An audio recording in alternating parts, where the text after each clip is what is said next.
let's move on because we got a lot to talk about and we're quite a ways into this. This will probably be broken up in 2 episodes. So that means episode 350 will be a second part. And we're going to call that the I Need About 350 episode. So that's going to be a thing. Need About 350. We've been making that joke for 6 goddamn years, and here we are, Gables. We're finally here. We're finally fucking here. The Need About 350 episode. But oh man, there's so much. Fuck, we have a lot of news. We gotta fly through some of this shit. All right, fuck. Let's talk about the delays. What? It's like bullet point time. Yeah, it's what's up with the delays? There's been a lot of delays happening. So Final Fantasy VII got delayed from March, like early March to April 10th, so about a 4 or 5 week delay. Avengers got delayed from May 4th to September, or May 7th. It was in May, early May to September 4th. Cyberpunk got delayed from April to September 27th, and Iron Man VR got delayed from February 28th to May 15th. I don't know. Any of these heartbreaking to you? Where are you at with these, Gables? Let's see. Heartbreaking. Actually, the one for Cyberpunk is kind of heartbreaking because it's like, yeah, they had an April release date, but they want to do a lot of quality control in terms of like last minute touch ups and stuff, which I'm entirely content and stuff. But at the same time, it's like, oh god, May, June, July, August. It's like a 5-month freaking period in terms of waiting for like this stuff to just get filtered and stuff. Basically, this is a type of delay that used to happen for certain games back around maybe 10, 15 years ago, where they do these delays just to do like quality testing and this and that. They're just trying to make sure that day one they don't have all these massive glitches and all these other random crap that other games are plagued with when they launch day one. But other than that, I'm kind of happy that quite a few of these games have delayed, like especially for Final Fantasy VII Remake, because hey, god, ain't no way I'm gonna be playing that game in March. Yeah. Final Fantasy VII, not a big deal to me. I'm not planning on playing that game anytime soon. But, at this point, like, it's a game people have been wanting forever. It got announced in 2016, I want to say. 2015? Yeah. One of those 2 E3s. So, to wait 5 more weeks, not a major ordeal. It's a little concerning because you're going in from, because the fiscal year for a lot of companies ends on at the end of March. So that's kind of a big deal where it's like this game is going from being, like this game is going to make us a shit ton of money in March for the end of the fiscal year. Now we're going to have to wait till next fiscal year to see the money on this. So that's a big drop for them. Yeah. That's a little concerning because that tells me that this game, there's probably a lot going on with this game that we don't know about. Avengers, that was a little dicey for me because that's going to be one of those, like, it's a Destiny style game where it's one of those, it's an ongoing game. It's like, they're constantly adding shit to it, like the Division thing. They're constantly adding to it. So, I was kind of looking forward to the E3 where, like, I think everybody was pretty disappointed when we finally saw that game. It's like, oh, this looks not great. But they've kind of redeemed themselves lately with some of the stuff they've shown off, but still a little dicey because it's fair to games like this where it's fair to like be like a little like okay, like you're hesitant on like being excited for these games and thinking they're gonna be good. But I don't know. I'm holding out hope that this is gonna be okay, but we don't know. And also, like, maybe at this point they're better off, like, assuming the new consoles are coming out in November, like that's one of those games that's better off being delayed to maybe being a launch title or like early 2021 title, or like this game is gonna be ongoing forever. And I know like Destiny 1 came out on all 4 consoles when it first came out, but it's like it pretty much got dropped after a year and a half or so on the old consoles. Yeah. So, like, unless they plan on doing something where like we saw last generation, where it's like, hey, if you buy Madden or Call of Duty or Battlefield digitally on your PS3 and Xbox 360 for $10 more, you can upgrade to the PS4 and Xbox One models. Like I'm hoping that's a thing that's going to happen this generation. But like maybe if they did some of that with Avengers, that'd be great. But I like that game. Like I'm assuming they're going to re-release it on the new consoles eventually. But it's like unless they find a way where like you can play like. You can bring your characters over to the PS5 consoles, or there's got to be something there where they can tie it in together, where like you're getting the new model, but also you're not losing your progress. Because otherwise, I feel like the game is going to be dead within a year, easily, despite having the Marvel's Avengers tie-in. Iron Man VR, that's kind of sucks. I'm actually like, I have a PSVR. I always want something great to play for it. That game looked like it'd be kind of fun. I was actually one of the games I was thinking about pre-ordering, but it's like fucking, I think it's like $40 or $60. So that's the one downside. Like there's some cool looking stuff on the VR, but they always, because you gotta pay. It's kind of like there's a Switch tax. There's also a VR tax.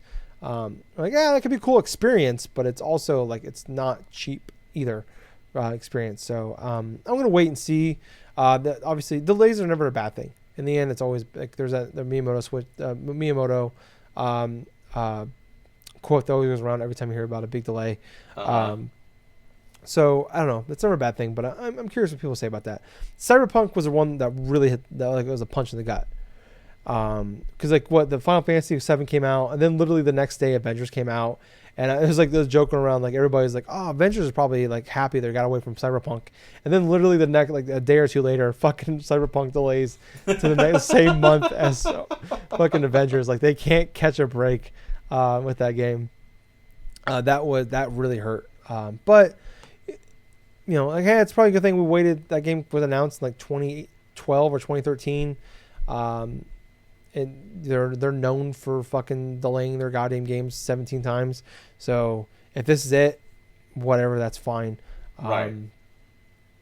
My only concern is Gables, and I'm really concerned. I'm really scared because I remember the day that week all these games got done. It was all these were announced in the same fucking week of delays. My concern, there was a Doom Eternal trailer that came out that day, like in that week, and I was just like, oh fuck, they're delaying Doom again. And then I was like, oh no, I was gonna be heartbroken, but it's not. But Gables, I'm still scared. Oh yeah, of course, right? I am scared about it being a disappointment. Yeah, no. Doom Eternal is gonna be fantastic. I'm worried that we're gonna get delayed again, and I don't know if my little heart can take it. Because there's like we talked about 2020 is a weird year where like I feel like a lot of people are holding their like those cards. Like 2019 was a weird year where it's like a lot of games that came out were like they're okay games. There wasn't a lot of great games. We've been spoiled the last few years. 2020 we're going into it with not knowing a whole hell of a lot. As far like the first half of the year is there's some pretty big titles, but like we don't know a lot about like what's happening later in the year. It feels like there's a lot of shit that we don't know about that's coming this year, and I feel like a lot has to do with the new consoles. So I don't know. It's just I'm scared, Gables, that it's gonna get delayed, and I don't know if I can take it. Oh, the thing's not gonna get delayed, dude. It's gonna be coming out on time inside March. Yeah, it's already got delayed once, but if it, dude, if it gets delayed and stuff, and I have only Animal Crossing to play for March, I mean that's gonna be disappointing for me. Yeah, it's kind of sucks. So you think about the first quarter of the year, kind of shitty. Not a lot. We got like Ori and the Will of the Wisp, and I think that's about it. What? That's pretty much it for right now for January. From January's perspective, there wasn't too many big games released in January. It's starting to feel like the beginning part of this year is definitely the last year of like a major release push and stuff by the PS4 and the Xbox One. But man, I'll tell you what though, I mean, if Doom Eternal does happen to get delayed, I'm not saying that it will. It probably will release on time inside March. Mm-hmm. I have that, and also I have Animal Crossing for Switch. So it's like, man, that's, oh god, oh man, I can visualize this in my mind. After just some glorious going through like just glorious missions and stuff at Doom Eternal, all of a sudden it's like, oh man, I need to pick me up, and all of a sudden just play a little bit of Animal Crossing. I don't. No. If Animal Crossing is the only thing coming out March 20th, I will eat my goddamn shorts. There's no other possible way. Anything else I can do? Like this will be a fucking disaster. I will be disappointed. But can we talk about that fucking goddamn beautiful Nintendo Switch they just announced? Oh yeah, okay. I want to talk about this. So this is gonna be our next. We're gonna transition over to the next topic here. So Nintendo announced there's gonna be no Nintendo new Switch coming out this year, and then literally the same fucking day they announced the most beautiful thing we've ever seen in our entire lives: the Animal Crossing Nintendo Switch. Oh my god, I know, right? Is it now like we always talk like this is something we go on to? It's an ongoing list that's allowed to be changed around. Is the new Animal Crossing Switch the most fuckable console? Maybe for you.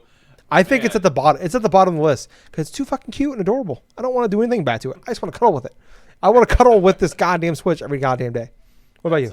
That's an interesting gift. It's something to give to your girlfriend. That'd be pretty fun. Oh no, it's gonna be for me. She's not gonna want it when I'm done with it. Oh, but go on. What do you got with the Switch? It's beautiful. Well, I'll tell you what. I do like the look of this Animal Crossing Switch model. Why? Because it's, well, you know what? A lot of the decorative design and stuff is honestly pretty simple. Looks nice. The coloring of the Joy-Cons are pretty cool and stuff. And obviously, it's like a newer model of the Switch, so there's going to be extended battery life and this and that. You know, it's definitely a fun. It's definitely like a fun console that you can go through for like a special edition model and stuff. And you know what? That's kind of the thing, you know? It's like, I wish there were more, like, special models and stuff. But I'm still happy that we've gotten at least an Animal Crossing one. I totally missed the ball for the Pokemon one, but that's just, Yeah. Well, the good news is, like, I don't care about the little, like, what's the thing called? You put the Switch in? The dock? The dock. Yeah. So, I don't care about that because the dock is, like, behind my TV, with the way my TV stand's set up. But I want those Joy-Cons. But you can buy those Joy-Cons on PlayAsia. Or Amazon.com on the Japan Amazon, you can order those goddamn Joy-Cons. Those baby blue ones, oh god, they're gorgeous. I kind of want to buy them. I might buy them. I'm probably gonna buy them.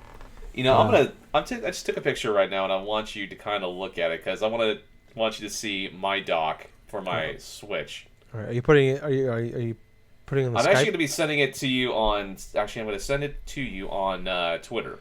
Okay. So I'm going to go through and I'm going to send it right to you. I'm just going through and I sent it. All right, my penis is out. Oh, ooh, it's a goddamn Breath of the Wild dock. Dude, that's sexy. It's what fucking those are sexy Joy-Cons. Gables, you might win for the most fuckable console. I'll tell you what, man. And all I had to do was just get those skins that you'd find over inside, like, the ones that sell, like, in the retailers, like GameStop or Walmart and stuff.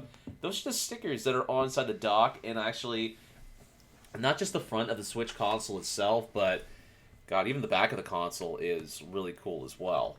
Because it's just got a big old decal, it's got a little sticker, this and that and stuff, but, honestly, this is my honest opinion. This should have been what Nintendo should have done in regards to doing like a limited edition, like for specific games, not just like Pokemon, but also for like, you know, they did special edition things for like Pokemon and Animal Crossing and stuff, but for like Legend of Zelda, for Breath of the Wild, they should have had a special edition. Because those type of things, you know, it's like that's something you should go through and have. I concur, because I would have played the fuck out. Gables just shared another photo with me. Oh, daddy. That is, oh man, the back. It's even better from the back. That's really pretty. I like that a lot, actually. I know, I do too. Like and this is my launch Switch that I just basically got the decals and everything on, but it's kind of the same thing that I kind of think of with the Animal Crossing stuff, because it's got its own separate like decorative dock, its own decorative like things like that, you know, to where, you know what, if I didn't have my current model Switch, I'd like to invest inside that. Yeah. Like I said, I might get the Joy-Cons. I shouldn't, stupid, because I already got 4 of them. I don't need more, but they're really pretty. I like them. What's your thoughts though? Like, because there's that rumor. The rumor goes around every year about being the Switch Pro, or whatever it's gonna be called. Are you shocked, or what do you think about that announcement if there's no new Switch coming in 2020? I honestly don't think that's true. I don't think it's going to be a Switch Pro, but I believe there are going to be other types of like console SKUs and other types of like new Switch releases in terms of bundling. I don't believe that we're not getting anything new. Because that is definitely, it sounds like to me, a PR move by Nintendo saying, oh, hey, no, don't look at us right now, even though they're doing patents and there's different things suggesting otherwise, that they're possibly working on the next Switch in regards to everything else. And quite honestly, they need something, and they want to keep relevant with the PS5, and the Xbox Series X. So I would not be surprised if we hear some sort of announcement by the end of the year of there being something in regards to, say, maybe not so much of a Switch Pro, but like something iterating to possibly like say next year in terms of like possibly a different type of Switch, maybe a sequel to the Switch, you know, because Yeah. Switch 2. Well, there was that rumor that came out today about there might be a new like the new Nintendo console is like Nintendo's planning for 2023 for the next Nintendo console. Okay. That's come out recently today. Really? But yeah. So I don't know how true that is, but I mean, I think like we were that way a couple years ago when we started hearing about PS5 and the next Xbox. 2020 was always kind of the what we heard. Now that's being true. So I won't be surprised if that's the case because at that point it'd be 6 years. Yep. And that's about the cycle. The way the cycle works, we're like they're a few years into the new consoles of the Xbox and PlayStation is when the new Nintendo console comes out, and who knows where the Switch will be. But I don't think it'd be smart to release in 2020 unless it came out like the first half of 2020. But I feel like we'd hear about that here soon. If we don't hear about it in the next few weeks, I don't see that happening. Like Nintendo proved that you can release a console on March 3rd. And that thing's going to sell like gangbusters. I think it's smarter to release. I'd rather the PS5 and the Xbox came out in spring of 2020 than the holiday time. Because that gives you a chance, like, the hardcores are going to buy the consoles. And then you're going to have plenty of time to get the big games out there. And then also be able to build up stock. So when holiday season rolls around, there's plenty of consoles out there for people that want it for holidays and get it. Like, I think that should be the way it goes. I would not be upset at all if PS5 and Xbox got delayed till March or spring 2021. I think that'd be awesome. I'd rather have that honestly because I feel like there's gonna be more games at launch that us as hardcore gamers are going to play because you're gonna see the new Call of Duty, you're gonna see the new sports games, you're gonna see the random launch games that they have. Like Godfall is already one of them. We're gonna see that bullshit already.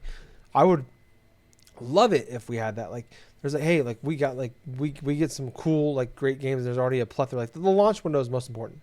Like you look at like that first year of 2017 when Switch came out, like we had a big game every month. We had like Breath of the Wild, Mario Kart 8, we had ARMS, Splatoon 2, Mario Odyssey. There's something I'm forgetting in there, but I would love that. So I think it'd be stupid to release one anytime after E3 for this year, but they said the same thing last year, and then we got that new updated Switch with a better battery life, and then we got a Switch Lite. We got two new Switch models technically. Yep. So we don't believe them. But then again, they're also the ones that released Super Mario 3D World on the same day that PS4 came out. Yep. So they're not, they're not afraid to go up against these guys. But I think it'd be stupid to do that. I still thought that was a dumb idea. But I don't know. Well, I guess we'll have to wait and see. But I hope for their sake they're not. But all right, we're gonna have to go into some rapid fire with some of these right here, Gables. Okay. What's your thoughts on the? So we had the fifth DLC character announced for Smash Brothers for that DLC pack that came out in 2018. So Byleth, is that how you say it? Yep. All right. So they were announced. They were the fifth character for that DLC, the last character for that DLC pack that's out now. Came out January 28th. And then they also announced DLC Pack 2 that they already announced they're gonna make more characters, but we all assume there's gonna be a second DLC pack. We know for sure. So announced there's gonna be a second DLC pack. All the characters will be released before the end of 2021. So they essentially have 2 full years to announce 6 new characters. It's $30. I already pre-ordered my DLC Pack 2 because I am one that, especially with Courtney and her nephew, like he comes over here and he will game out. He loves fucking Smash. And it's fun playing with him. I do like the 5v5 thing. So I go back to Smash enough because of him, especially to play it to buy the second DLC pack. But what were your thoughts on the fifth character being God damn it, Fire Emblem character? And also, where are you at on getting a second DLC pack? Honestly, with the unveil of Byleth, it actually convinced me there and then to purchase the Smash Pass, which that was the icing on the cake. Everything else was good and stuff. I was kind of just waiting for everything to go and unveiled and stuff. But having Byleth unveiled in Smash, I actually have the exact opposite opinion as how a lot of people are. I relatively love it because I played so much of Fire Emblem Three Houses during the last year, and seeing different stages from Garrick Mach, the main hub of that game, and also going through with the different characters you see and like the different music and the stages, and even like Byleth, the character himself and stuff with his different moveset and stuff. He feels unique. He doesn't feel like a typical Fire Emblem character where you have the basic like counter and your down B move and like all these elaborate like slash attacks and stuff. He doesn't use his swords. He uses like a cross between like axes and spears and this and that. So he's definitely fun. I do love the unveil of Byleth, personally. As far as the Smash Pass 2, I definitely need to see who the first character is. Because I'm excited. There's 6 new characters that are going to be unveiled. They already know, Nintendo knows which characters they are, but we don't. So this is going to be an interesting scenario on what gets released next. Yeah, I agree. I am, I hope it's. I was just a little disappointed as not being a Fire Emblem, fan at all. Like we've seen all like third party characters announced for the first 4 packs, and to see that it's just another Fire Emblem character, another sword fighter, was disappointing for me personally. I think for a decent amount of people.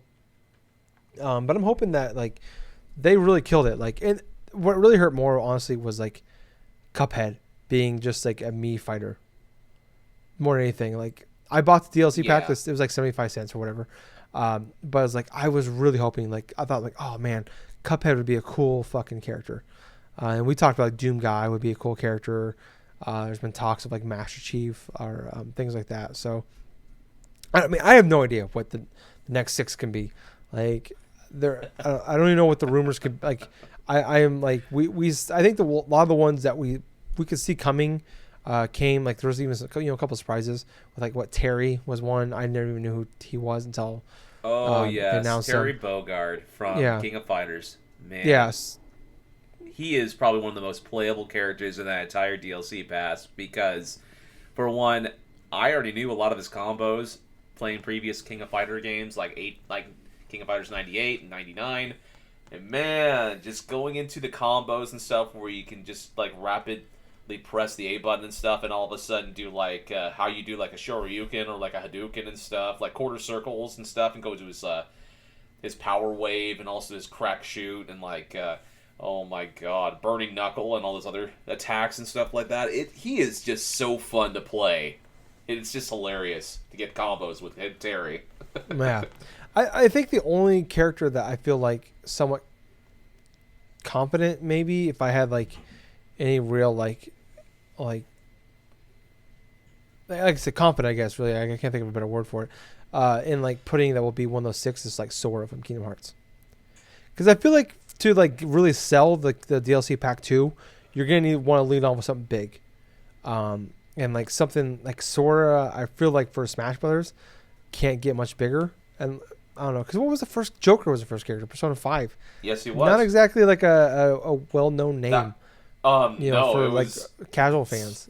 Especially not for yeah. Go ahead. It's a PS4 exclusive on top of that. So like anything is possible. But I mean, for hardcore fans, that was a big deal. And I feel like Sora could be a big deal. Maybe there's something out there they can get that's a big deal for them. But I mean, I don't know. I feel like it could be anything at this point. You know, it would be pretty fucking hilarious, and people would probably not expect this coming out of left field. What if Valve actually gave them permission to use Gordon Freeman? That would be awesome. Give me Sora, Doom Guy.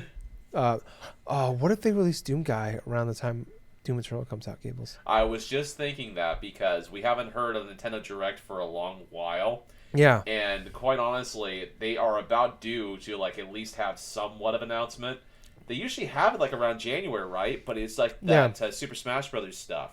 So in terms of what we need to see past March, we have not really seen too much of those main releases towards that time frame. So yeah, we're definitely due another Nintendo Direct. And honestly, I think to coincide the release of like Doom Eternal, the unveiling of Doom Guy would actually make a lot of sense. Yeah, I would be all for that. That'd be amazing. Like I said, we've won that like for well over a year, so that'd be awesome. But moving on to the next bit of news we have here is there's been a lot of Resident Evil 8 rumors going on lately. Started coming out a little bit last week that So Resident Evil 8 is well into development, it sounds like. But actually, so it sounds like they were working on Resident Evil 8 and they got scrapped a little while. They've been working on it for like almost for over 3 years now. And then about a year ago or so, it got scrapped and they started remaking it. But we don't know what's true at this point, whether this is the stuff that got scrapped or this is what's happening now. But the plan is Ethan is back, who was the original protagonist from the first game. Chris Redfield will be involved somehow because he spoilers for the final DLC they released for the game. He showed up in the game, I believe, because I didn't finish it.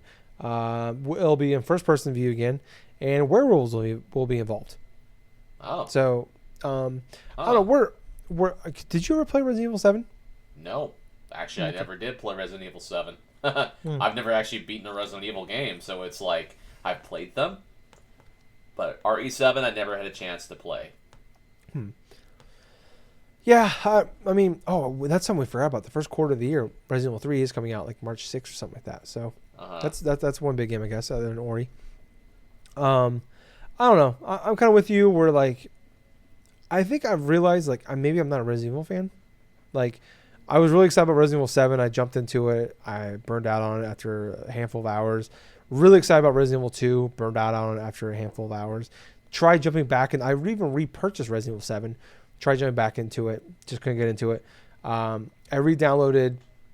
That's something I forgot about. I re-downloaded Resident Evil 2 recently, and I tried jumping back into it. I was like, I'm just going to restart it. Fuck it. And replay it again. And burned out on it after a couple hours. It's just like, maybe I'm not a Resident Evil fan. But, I mean, this is pretty exciting. I think this is smart because, like, Resident Evil 7 was... a lot of people loved it. I think it brought back a lot of old Resident Evil fans, a lot of new fans, and current fans were really happy with that game. And it's also cool to see, like, what the remakes are doing, being third person and kind of being their own thing, and also bringing, like, we're continuing the series on with this new thing. So, I don't know, it's pretty exciting to see, like, what is going on. I've seen a lot of people, like, surprised about the werewolves thing. Like, that sounds stupid. I'm like, motherfucker, we have seen gorillas. We have seen fucking alligators. We've seen sharks. We've seen dogs. This isn't the craziest fucking thing we've heard about Resident Evil, dude, ever. This makes sense. I know. This makes more sense than any of them.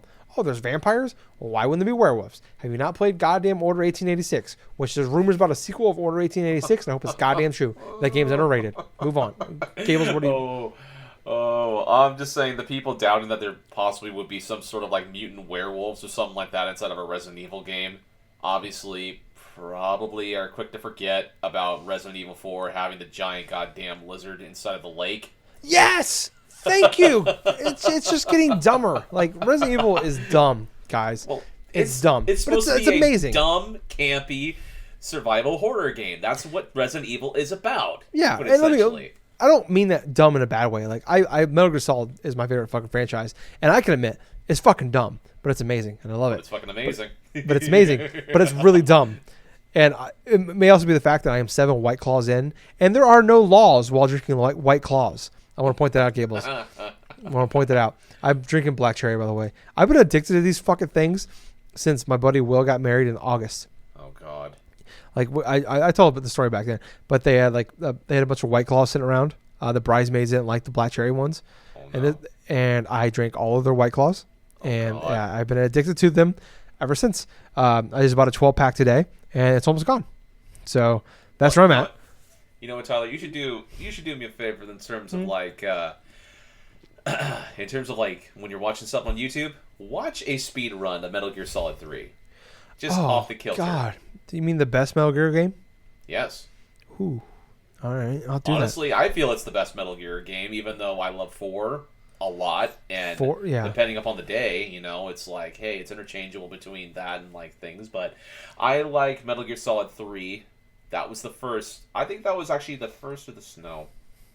Now that I think about it, I beat Metal Gear Solid 1, then 2, and then 3 was the one that initially beat. But I enjoyed 3 the most. Yeah, try looking up a speed run for that. And the most recent one is probably from, like, Games Done Quick. That was, like, this past, like, month. Yeah, you're going to love some bits of what they do in this game. Yeah, I have to do that. I'm going to do that because I would love to see people fly through that game. That game was amazing. Or really just, man, they made a remake to that. Platinum, That better be one of your announcements. Even though you didn't make the games, fucking remake Metal Gear Solid 2 and 3 and 4 again. That'd be awesome. And 1. Also 1. Just make them all. 1 through 4. Oh, fuck. Those games are so good. I just got a half chub thinking about that. I don't know. I don't even know where we're at anymore, Gables. Oh, Pokemon Home. You want to talk about Pokemon Home? No. Not really. You don't want to talk about... Well, too bad, because we're going too really fast. It's going to be a thing we talk about this. I'm fucking drunk right now, guys. Oh, boy. Oh, I love White Claws, and I love doing this show. I miss doing the show with you, Gables. Oh, my God. This is great. I love you, buddy. I love you, buddy. It's so fun just to go through this shit, you know? It is. It's so dumb. We do this every week, almost. And it's so dumb. I don't know how. All right. Well, basically, I can go a little bit quickly over like the stand of Pokemon Home. Can I just talk about the price? I wanted to talk about the prices real fast. I'm sorry. Okay. So I'm not gonna like. So if you want, there's different prices for if you do the mobile or the eShop price, but I'm just doing the mobile price. For 30 days, you get $3. For 90 days, it's $5. For a year, it's $16. All right, Gables. Everything else is up to you. Go on. Well, here's the thing. In terms of like the $16 stuff, oh, man, let me tell you something. There's 2 models, quintessentially, and stuff for this Pokemon Home. One is like the free version, right? And you gain access to house maybe like 30 Pokemon with like about maybe 1 you can put on for GTS, and like there is like maybe like another... No, actually, you don't get access to like the judge checker for the EV stuff, and if you...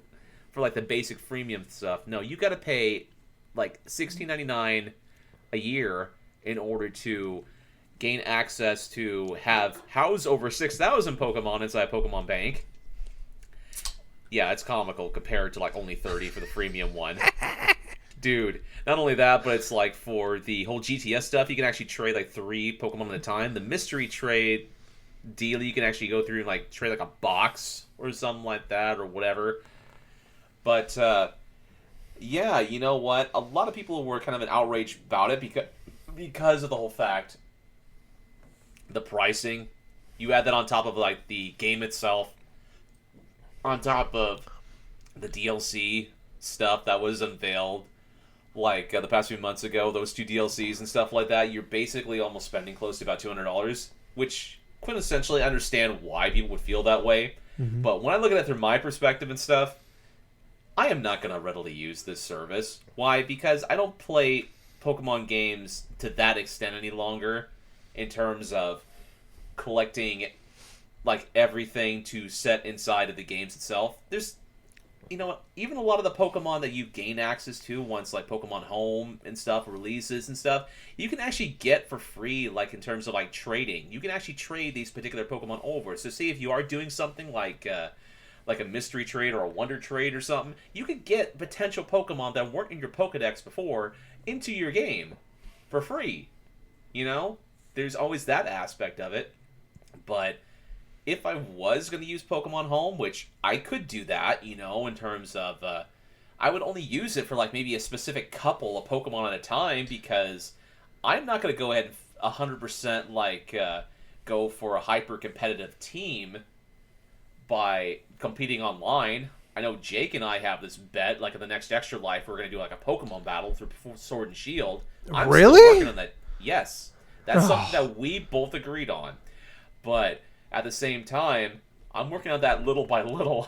I've already got like maybe 1 or 2 Pokemon that I want to go through and like I know for a fact that I want to use, but I'm pretty much building up a strategy right now. And you know what? This whole Pokemon Home thing, you know, I think it's just kind of like a wash for me at this moment in time. I understand why they would charge money in order to do that, but locking like a key feature, say like a judge function where you can check the stats of like what Pokemon have, like say like great effort values or whatnot and stuff, that's a total deal breaker to me, because that's so inconvenient in terms of when you want to go through, check on your phone, it's like, okay, I got this Pokemon, that Pokemon and stuff. Well, hey, I want to select which Pokemon I'm going to go through and stuff without paying like for the full-on price. And it's like, well, how do I do that? They're basically, I don't know which Pokemon has which effort values from this, and so it just makes it a whole lot complicated that way. I can understand, say, housing close to, 6,000 Pokemon if people choose. Which there are going to be a few people that are going to fill up that damn box. I kid you not, there will be. But at the same time, it's like, I think it's really mediocre that they shortchanged people for the free version. I mean, if you want to make something, just get like maybe 100 Pokemon, or do like something of a sort. But yeah, it's just laughable what they have going on for the freemium stuff for Pokemon Home. And that's about it for me. All right, I don't have a lot to add to that. I just want to go and I'm clicking on it right now. I want to look at the Kickstarter for fucking Wonderful 101. We were at 860,000. Nice. I don't want to take credit for this, the fact that they've gone up $50,000 in the last 2 hours, but I'm going to take it all. Gables, you and I, we're going to take all the credit for that. Even though the show isn't released yet, we're taking credit for it. So, but all right, moving on, because we're almost done. We're almost done, I swear. Probably not. So we're getting to the Nintendo weed things. These aren't things that have been like big and like blockbuster shit you've seen on the front page of stuff, but little reports we've been hearing lately. So there's been rumors. That there might be a new 2D Mario, 2D Metroid, and a Paper Mario going back to the basics of like Mario 64, Paper Mario 64, and Thousand Year Door, coming this year to Switch. What are your thoughts and beliefs on this happening? Well, let's see. In terms of a remaster, I believe it's entirely possible. Because look what Nintendo dropped last year. A Link to the Past. That's a game, in its isometric view, was very, very reminiscent of its game release on the Game Boy. And honestly, I highly would not doubt Nintendo is doing something similar to another franchise of theirs, being Metroid. Think of it this way. What if Super Metroid got that treatment? That is one of the absolute best 2D Metroid games ever released. It is a absolute classic on the Super Nintendo. If that is remastered and put out, or even the original Metroid even, that would be a solid win in terms of playing that stuff on your Switch. For Paper Mario, you know what? I would be happy if it's something more akin to classic Paper Mario style without there being extra gimmicks thrown in. At the same time, I would have to see it to believe it, because quite honestly, they were so keen in terms of adding in their own gimmicks that did not make it feel like an actual Paper Mario game, that I'm kind of hesitant to just jump on the whole Paper Mario stuff, especially the rumors. Yeah. Unless it's something like a remaster of the Thousand Year Door, or maybe like a remaster of Super Paper Mario. I mean, I would love that. Yeah. But a new Paper Mario, yeah, I gotta see it to believe it. Yeah, I'm with you. Like a new 2D, if it's a new or even like a remake of a 2D Metroid, that'd be cool. Like that's not something I would jump into. Like honestly, because Metroid's not my favorite thing. Like I like the first person Metroid Prime games. Like those are pretty good. Right, but I'm not all into like the side scrolling ones, and that's that's no knock against them. I recognize they're great games, but there's not my thing. But I hope it's true, just because I think it'd be great for those fans of those games. Paper Mario, I'm one of those people that grew up love it. I didn't play Paper Mario 64. I remember actually, fun fact, I remember when the Wii came out and I bought Paper Mario 64. I had an ex-girlfriend at the time, a girlfriend at the time, call me and asked for like tips because I played part of the game on the Wii for the first time, and she called me asking because she got stuck at a point, and I had to help her get through it. And I was working in a game store at that point, and my boss is like, usually if she calls you, it irritates me, but if this, I told him what happened. He's like, at that point, I'm okay with that completely. Like, it was fantastic. So if she ever needs to call you for advice, it's okay. Just let me know. It was kind of a funny story. But luckily that relationship didn't work out. And also, I didn't finish that game.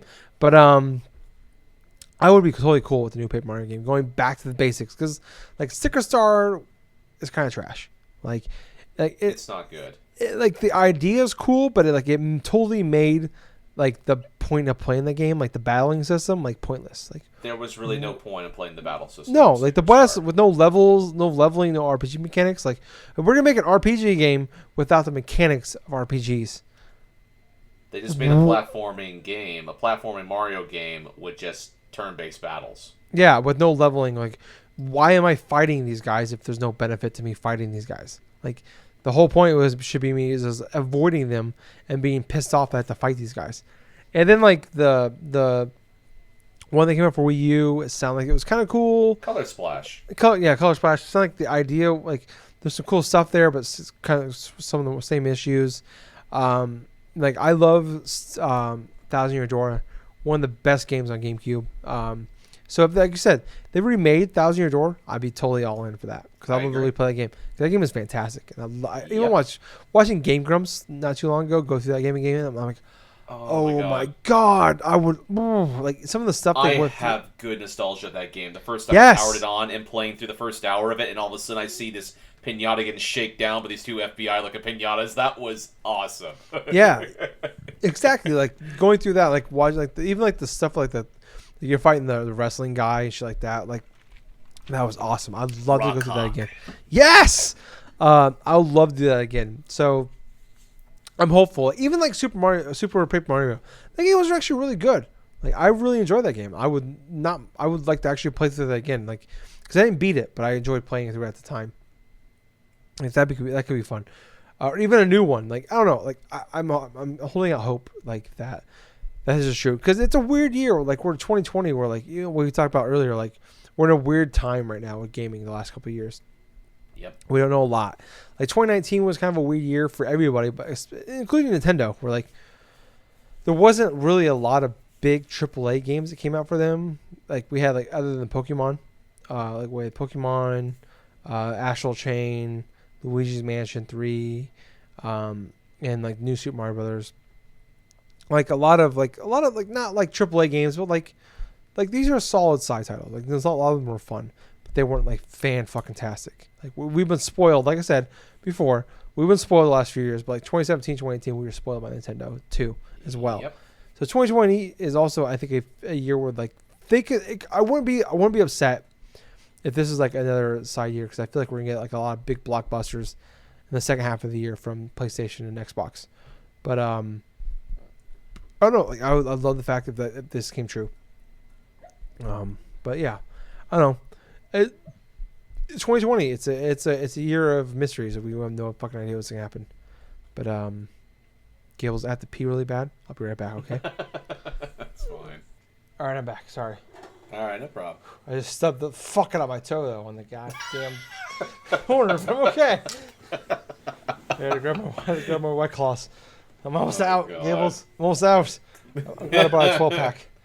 Whoo, boy. All right, Gables. So, keeping up with the Nintendo topics, we have the rumor that there's not only but one, but two Wii U ports coming this year to Switch.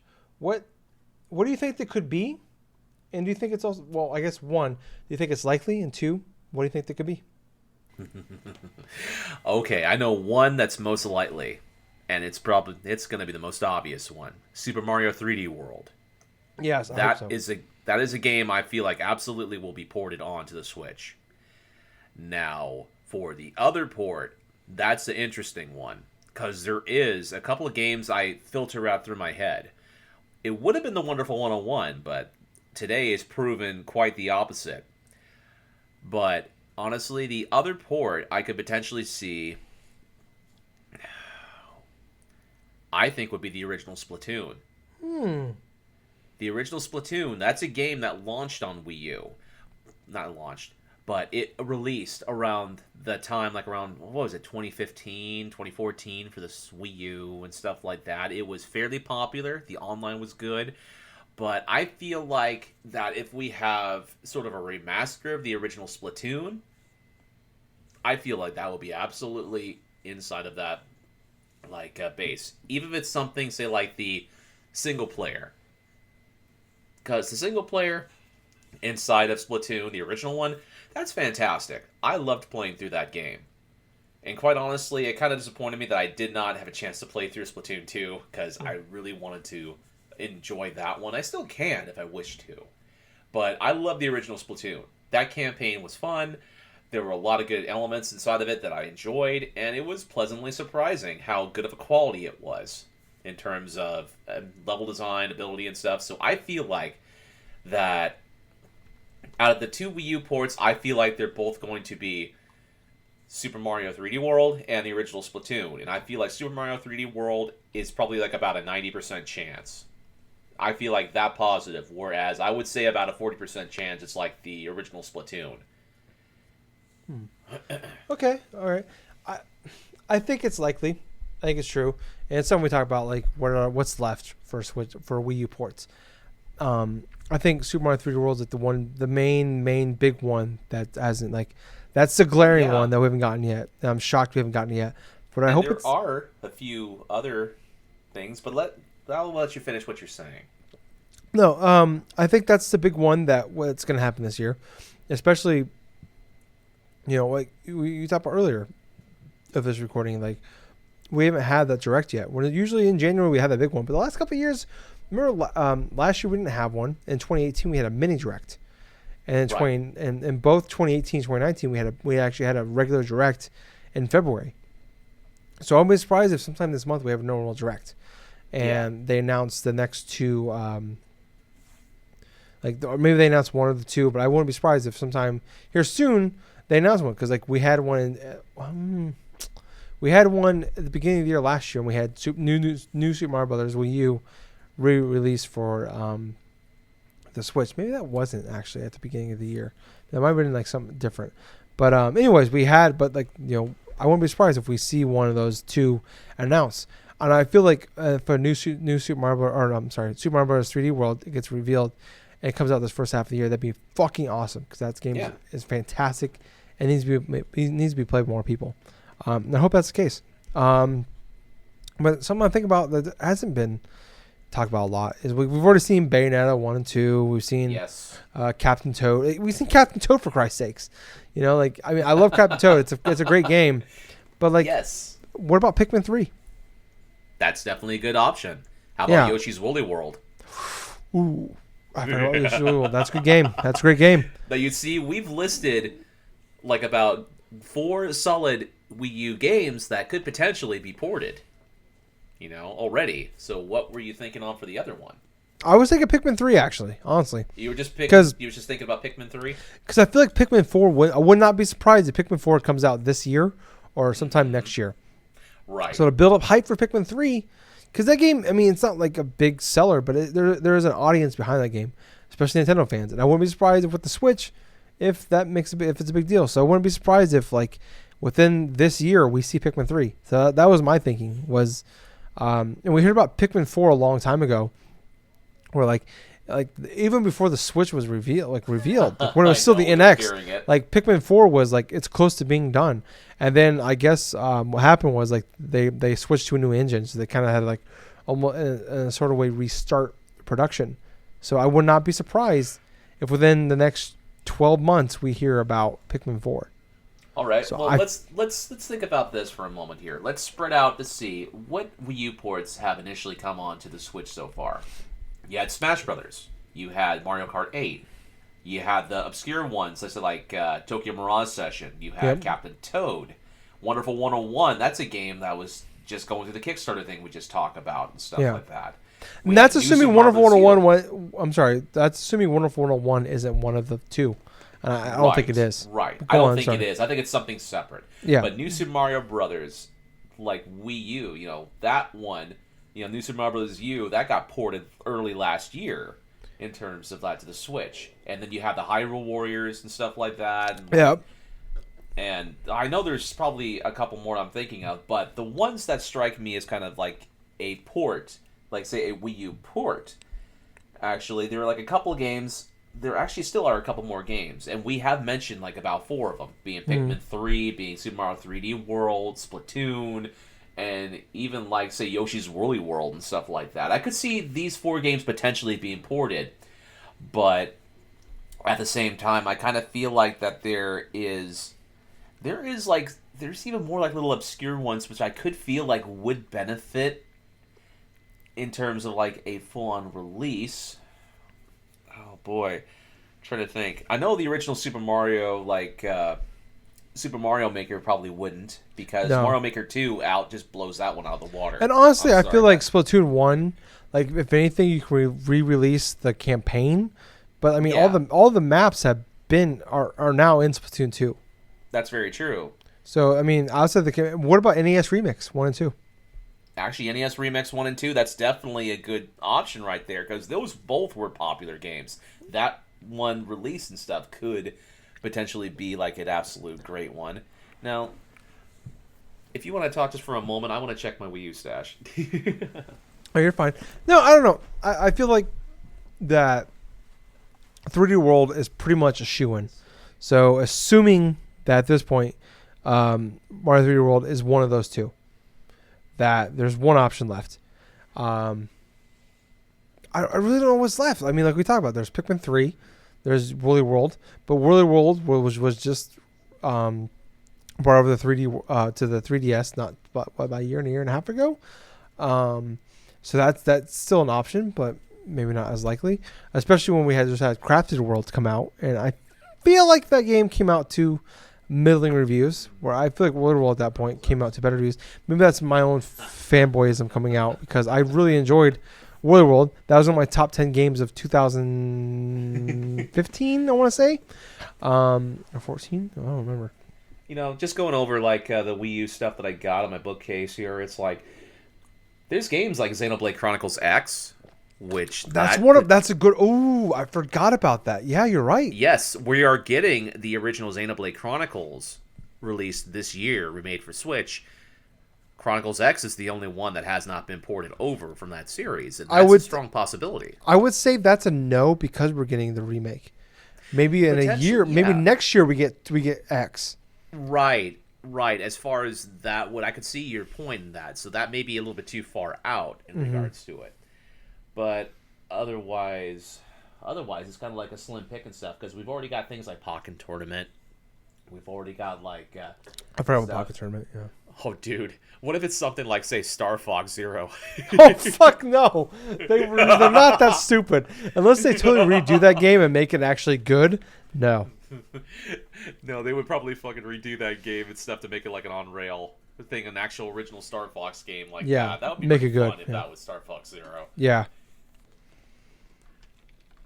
I don't know. I think we both can agree that 3D World was probably, if assuming this is true, Mario 3D World is probably one of the two, right? Yep. And there's a lot of talk that Breath of the Wild 2 is coming out this year, but there's also been rumors that's an early 2021 game. Then what would be this year's Zelda game release? I don't know. What's the big November game? Because they love having that. They need to have that big November game. You know what also was on the also on the Wii U? The remasters for Twilight Princess and Wind Waker. That's a good point. What about Skyrim remake? Oh, you mean like a Skyward Sword remake? Oh, why did I say Skyrim? Yeah, you said Skyrim. Yeah, Skyward Sword. I'm sorry. That's a Wii port, but at the same time, if it is Zelda and that Breath of the Wild 2 does not release this year, we could expect to see like almost like Twilight Princess and possibly Wind Waker on the Switch. That's what I would think, but that's assuming that the sequel to Breath of the Wild is going to be later this year if it's pushed out, you know. But yeah, more or less likely. You're thinking more or less Pikmin 3. I'm thinking more or less Super Mario 3D World, pretty much. I think we're both in agreement that 3D World's going to happen. Yes. And I hope it happens this first half, within the first couple months. Because there's not, like, what's happening? What do we know about? We know Animal Crossing? Yep. We know Animal Crossing. And we had the Pokemon DLC. The Pokemon DLC is coming out, like, in June, I think, in, like... June and fall. And that's it. I don't know what else first party No More Heroes 3. No More Heroes 3, but what that's not a big game. There's a market for it, but it's not a AAA game. Well, maybe not for like in the grand scheme of things for AAA like release or something like that, but Yeah, other than that, though, we don't really know too many other big AAA releases from Nintendo in Yeah. that response. I feel like 3D World is pretty much a shoe-in at this point. If there's going to be two Yep. this year, that's got to be it. Like, Yep. fuck, man. That'd be awesome if they made like a dual pack, Twilight Uh, Princess and Wind Waker, though. oh, I buy that in a heartbeat. I'm sorry, but I absolutely love playing Wind Waker. Yeah. Oh. I replayed. I started replaying when Twilight Princess when it first came out for the Wii U, and I got like 6 hours in. I'm like, nah, I'm good. But Wind Waker, I would love to replay again. Skyward Sword it's not actually. I guess that wouldn't work because that's not a Wii U. That's not a Wii U port. But I'd love to because I never played Skyward Sword, so I'd love to replay that again or play that for the first time. Man, it's tough. So Yeah. we're in agreement. 3D World. Yep. What would we both pick as number 2? I'm picking Pikmin 3. And I I picked feel like- Splatoon. Okay. I feel like it'd be awesome if they put like Splatoon out for as like a $20 eShop game, like the campaign. Because like I Right, said, I all the understand that. maps are on Splatoon 2 now at this point. I just Or- want the campaign for Splatoon. That's pretty much it. It was fucking awesome. Or if honestly, if we're just gonna do eShop re-releases, NES Remix 1 and 2 would be awesome to have because I had a lot of fun with those. But I feel like most likely would be either with 3D Worlds 1, and then the other two would either be Woolly World or Pikmin 3. Because I think Pikmin 4 is coming. It's got to Yeah. come soon. I feel like in the next 18 months, Pikmin 4 is going to be like we can play that game within 18 months. What I kind of feel like is the next direct is probably going to be a huge one. That's what I kind of feel. That's from what I'm getting from like rumors and everything else. This is probably going to be a huge one for the rest of the year. Yeah, 'cause it's got to be because we don't know what's happening. We don't know a lot about 2020. 2020 is a weird year right now for everybody, but but Nintendo too. Nintendo, we know next to nothing except for a few releases. Yeah, so I'm hoping. But moving on to we are getting close to the end, I promise.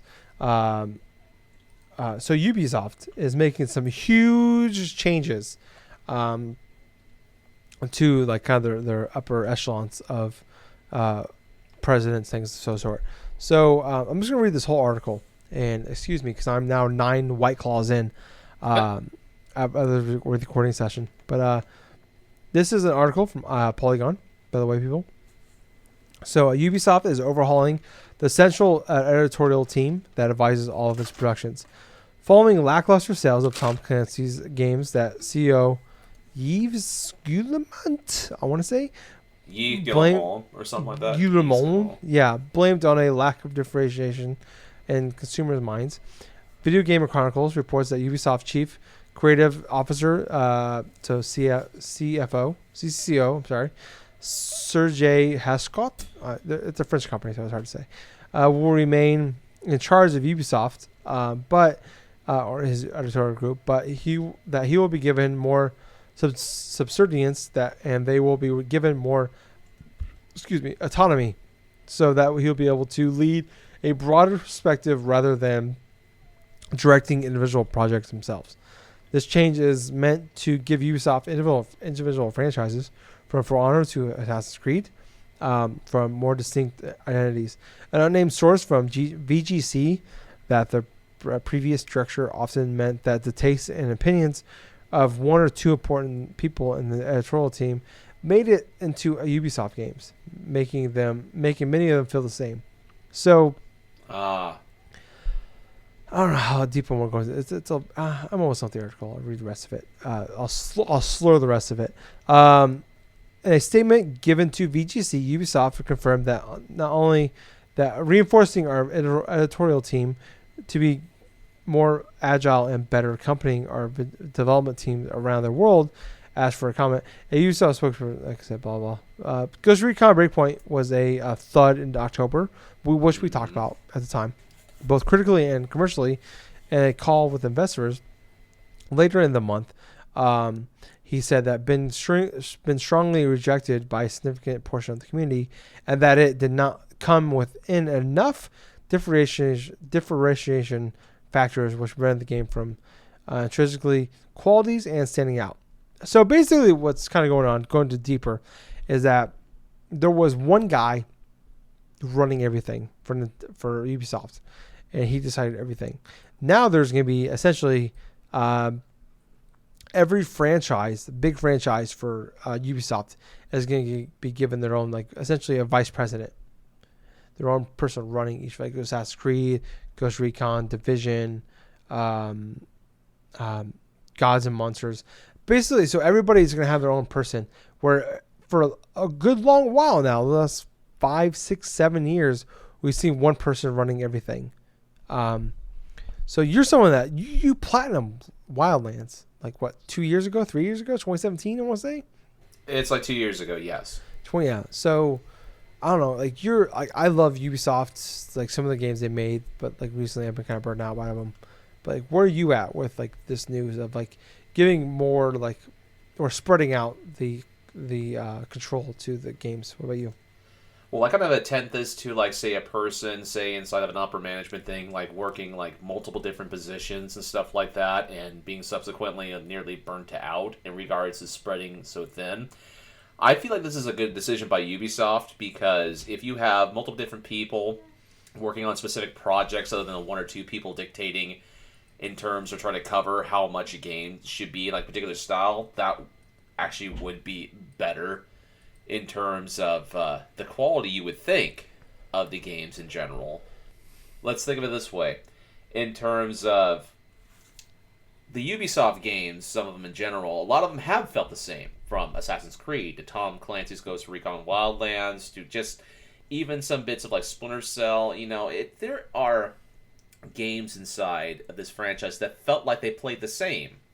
And honestly, if that was then influenced by one or two head honchos over in Ubisoft to try to take advantage of, like, say, predatory microtransactions or, like, loot box currency, which there were plenty in terms of a lot of those games too, then I feel like that this is a welcome change to try to spread around different ideas from different people at the corresponding stations, and as a result, instead of, like, just having one person. So I kind of feel like this is going to be for the benefit of Ubisoft, but I'm just being cautiously optimistic of what happens with this. Yeah. So, like, my opinion on Ubisoft has definitely changed over the last few years. Like, where, like, it's funny. Like, you think about 2013, 2014 E3s. Like, we talk about, like, our game of the shows.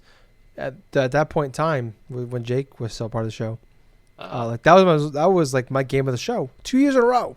Yep. Division was my game of the show, and then, like, it came out. I had zero interest when it actually came out to play it. And, like, I went back and finally played it. And it's like, it's fine. It's one of those, games as a service games that we get a million of.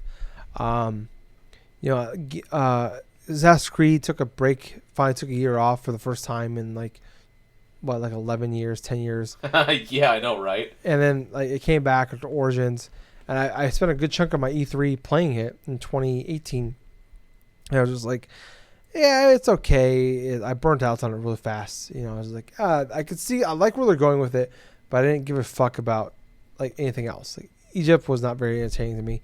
And then when Odyssey came out, it totally blew my mind. I loved Odyssey, one of the best games of that year. What were you saying? And they actually took their time with Assassin's Creed Odyssey. Mm-hmm. Yeah, they actually, like, even though there was, like, I think there was 2 or 3 development teams working on Assassin's Creed games. But yeah, the extra time actually made a huge difference to me. Like, I loved it. And in 2019, we got a year break. We're probably going to see Assassin's Creed Ragnarok, is the rumor, with it. So we're going to have a Norse game, a mythology game, where we already got Hellblade, God of War, and never have an Assassin's Creed game with going into that mythology, but whatever. I'm holding out hope that it's going to be amazing and fantastic. Let's have some Norse Mario. Yeah. But I don't know. I don't know. Like, I'm hopeful that, like, Gods and Monsters was supposed to be an early 2020 game, which is crazy because that game was, like, the last, like, that was, like, the one more thing of Ubisoft's E3 last year, and all we got was, like, a CG trailer. We had no idea what else that game was going to be, and, like, they delayed, like, the new Watch Dogs game is now delayed. Watch Dogs Legions is now delayed, or we have no idea when that's going to come out, but it's probably safe to assume it's going to come out at the end of the year. Gods and Monsters, we have no idea when it's going to come out, but it's probably going to be early next year. Like we're in a weird time where like Ubisoft is like they totally revamped their company. Like at one point in time, they were about to get bought by a whole different company, like NVIDIA or by something. Vivendi. Actually, but yes, Vivendi thank you. was trying to buy them out from the inside out. Yeah, they totally revamped their whole entire company to prevent that, and it worked out for them. And like for the first time in like the last year and a half, where like they're no longer like worried about being bought. Like they're making all these great games. Like, they totally changed their entire focus to prevent this, so they can keep making their games they want to, and they beat them. And it's like now in a weird way, where it's like, you know, when we say, oh, it's a Ubisoft game, like at first it wasn't a bad thing, but now it's like Assassin's Creed was kind of like, in a weird way we didn't know. Assassin's Creed was like kind of the beginning of that, and that was a 2007 game, and then Assassin's Creed 2 turned more into that. Like, oh, there's watchtowers everywhere. All the side quests are the same fucking thing. We've seen it a million times, and it's like now you look at like Division it's this Ubisoft game. You look at Watch Dogs, it's a Ubisoft game. Watch Dogs 2 it's a Ubisoft game, but it's really good. No, you with Wildlands, like, you got addicted to that game. It's like it's a Watch Dogs game, but you got hooked on that. Like not saying bad or good or anything. Like I'm an Assassin's Creed fan. It's the same formula with the exact multiple games, different franchises with the exact same formula. Yeah, and all of their games, they have 2, 3, 4 a year that would come out, and they'd be the same thing. You look at like Division 2 actually was like a really, apparently I'm not a Division 2 guy. I didn't play it at all whatsoever, but Division 2 came out, and it's like one of those first games as a service games that came out, and everybody universally loved. Like it came out, it worked correctly. It was like the gameplay was really fun. The story was really fun. There's plenty of content right away.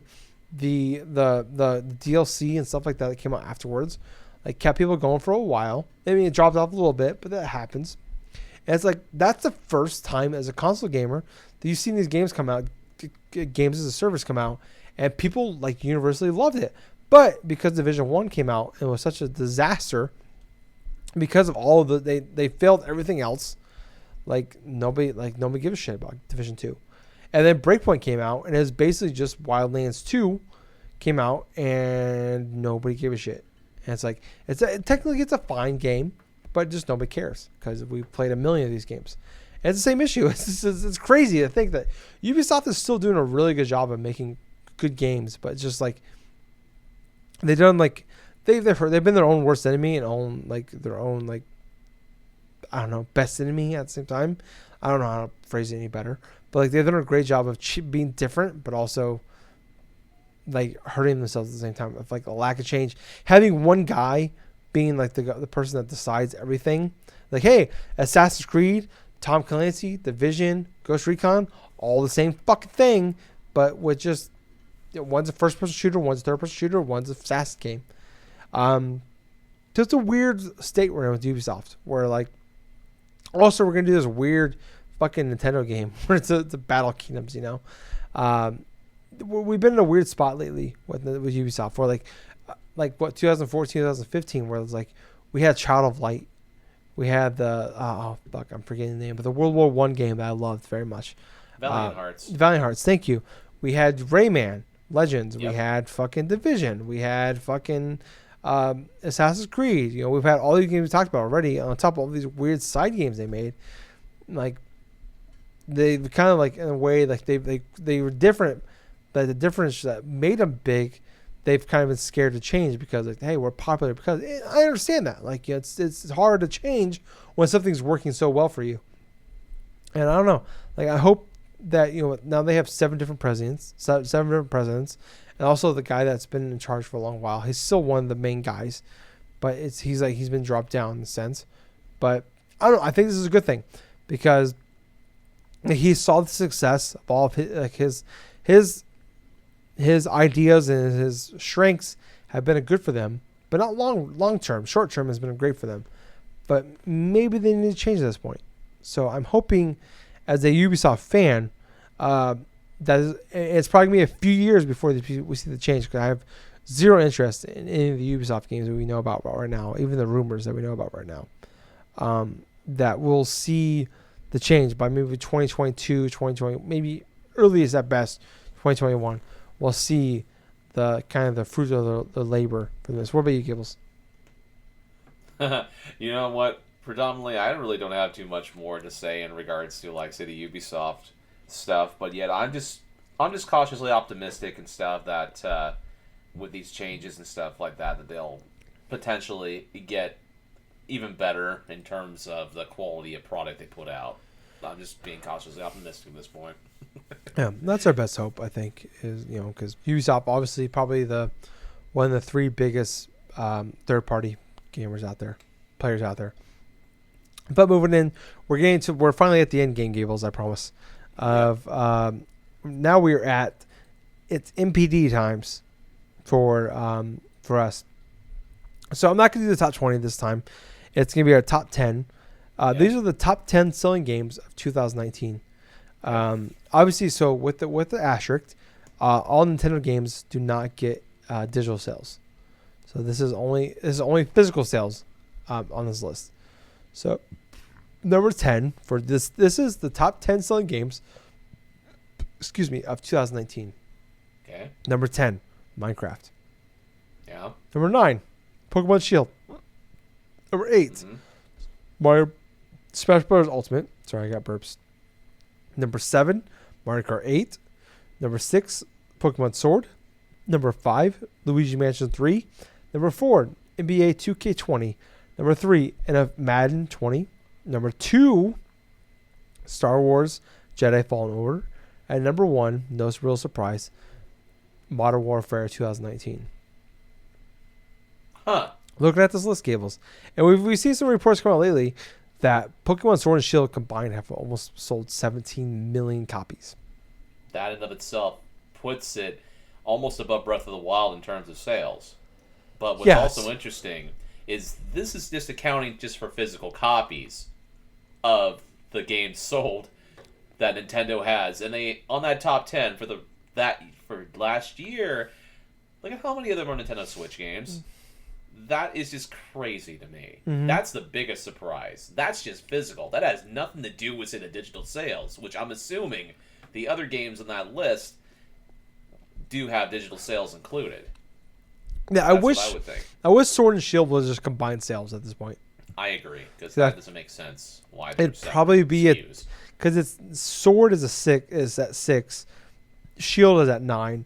So you could, I feel like it's safe to assume it'd probably be like a top 4 or 5 seller. Right. I don't know.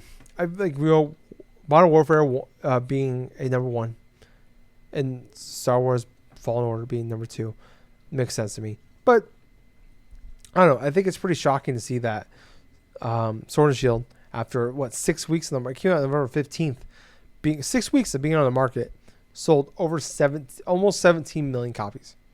That's nuts. And then Jedi Fallen Order has come out, and they said that they plan on.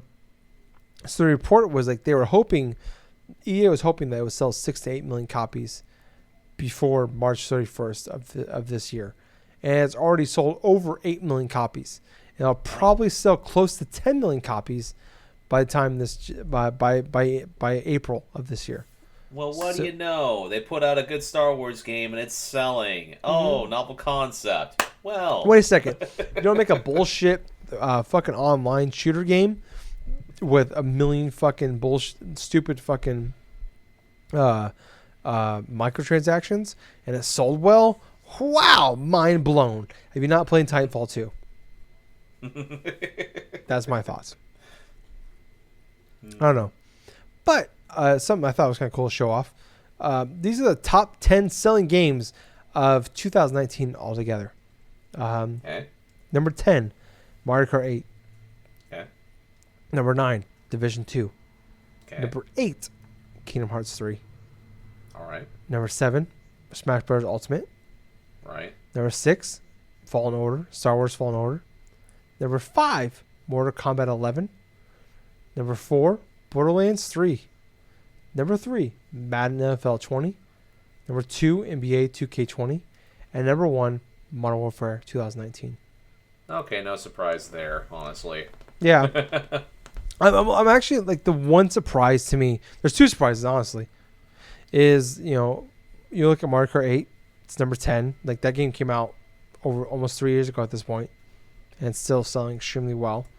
Um, but I wonder if that has to do with the fact that Christmas 2018, 19, the last two Christmases, Mario Kart 8 has been a part of the bundle for the Switch. So I wonder if that had a lot to do with that. Yeah. So, but I don't know if they count that or not because it's a digital copy that comes in the game. I actually know what. Now I think about it, that does not include digital copies. So that's fantastic. That's crazy to think. Mario Kart 8 is a top 10 selling game of 2019 and is not included in those Switch bundles. Yep. You look at Smash Ultimate, kind of makes sense because the game came out like December 7th or so, early December of 2018. I think. I don't know. I don't know. Anything stick out to you with these top 10 selling games?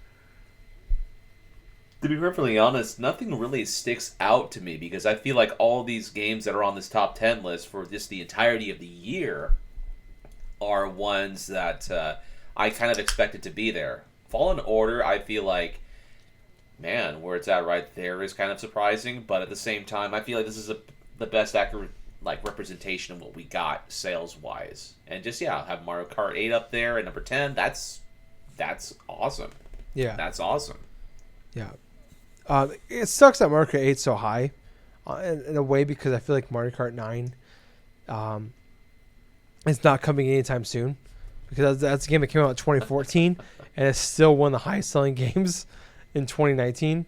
Like I want more Mario Kart. And if we got a Mario Kart 9, that'd be awesome. But I think it'll be announced, but I don't believe it's going to be released this year.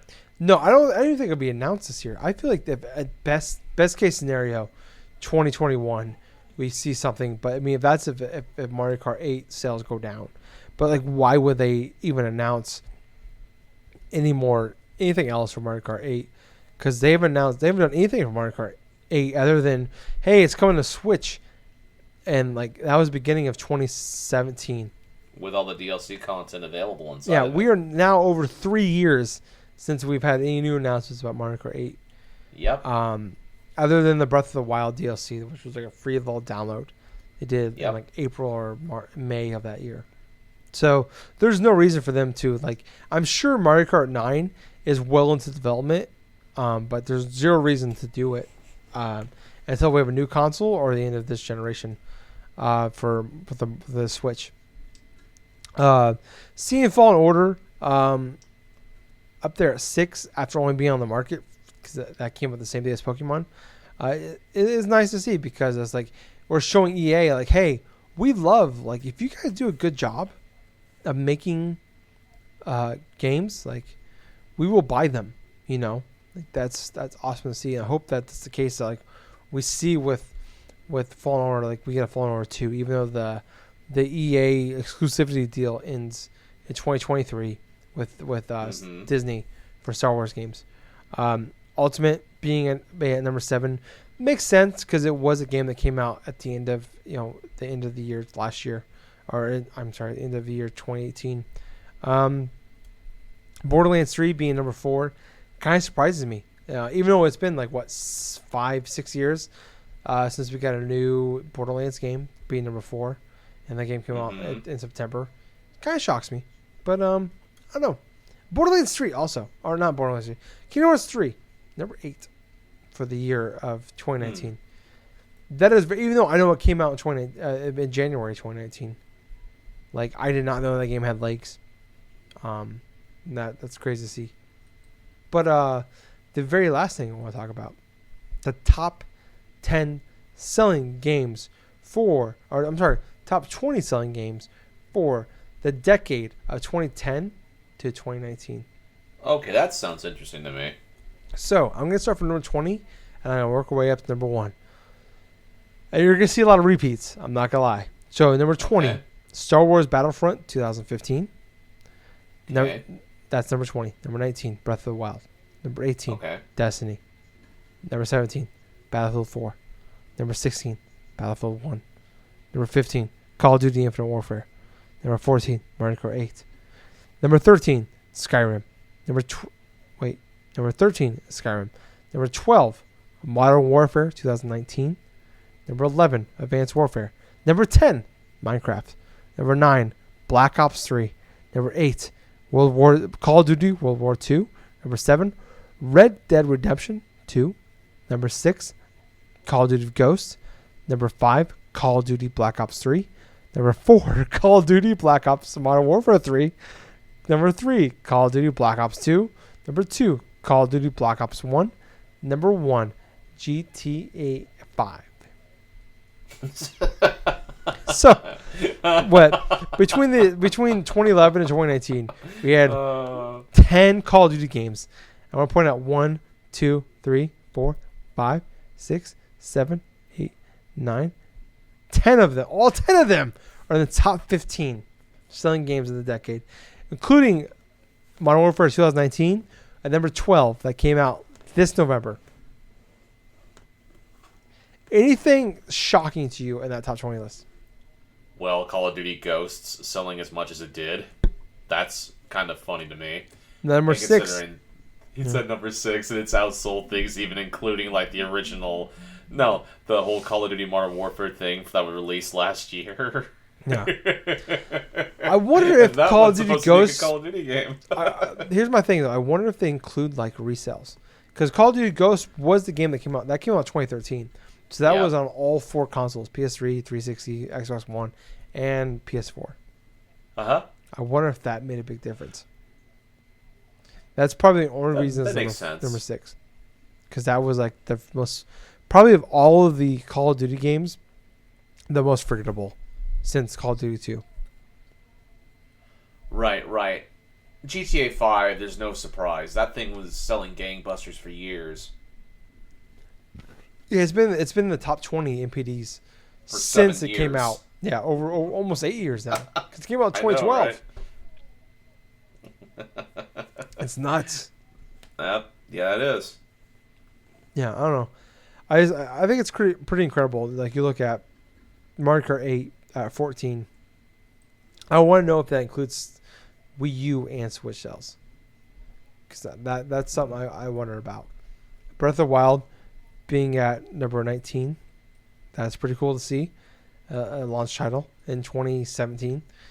But I don't know. It makes sense. What we have, we have every Call of Duty game came out this decade is on the list.